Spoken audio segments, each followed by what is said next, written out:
started a long time ago. Anybody that's, and I said anybody that's a little bit different than someone else, it doesn't matter if you've got polio.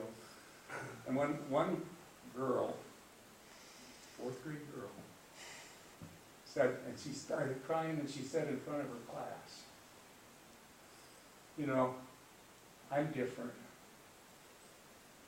And I said, well, why are you different?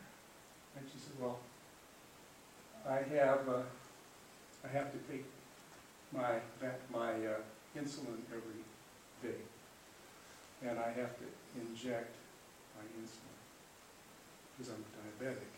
And the other kids in the class think that I'm a drug addict, and they make fun of me. And I looked at the kids in the class and I said, "You really do that?"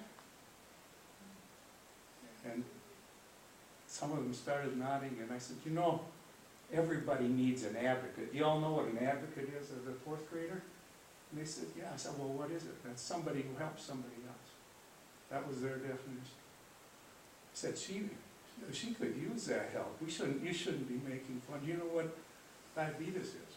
And so we talked a little bit about that.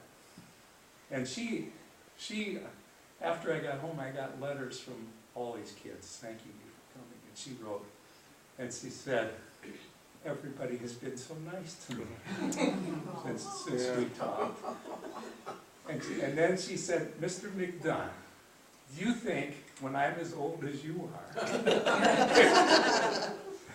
that I will be able to go to a fourth grade class and talk about diabetes the way you talked about polio to my class? Do you think there will be a vaccine?" Because I talked about the Salk vaccine and so forth. "Do you think there'll be a vaccine so I can go talk about it?" It just made me cry. I wrote her a note back and said, "Absolutely, there will be." Because remember smallpox, remember measles, now we have AIDS. What are taking care of those? Vaccines. And the Gates Foundation right now, and if there was a special on, I think 60 Minutes about a month ago, about their next focus after polio is going to be to come up with vaccines for autism. And there's a vaccine, and there are some people who will debate it whether it works or it doesn't work. Gates has employed some people and says, yes, it will work. And yes, it does help kids, and it is a preventative thing, just like the Salk vaccine was for polio.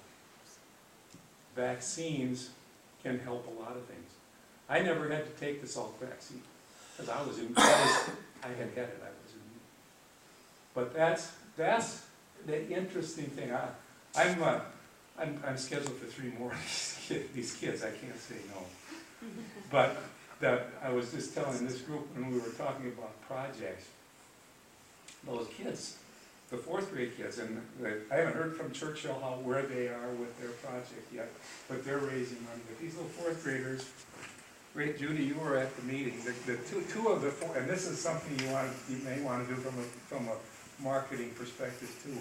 Bring the kids who you get dictionaries in to tell you about the dictionary and what it meant to them.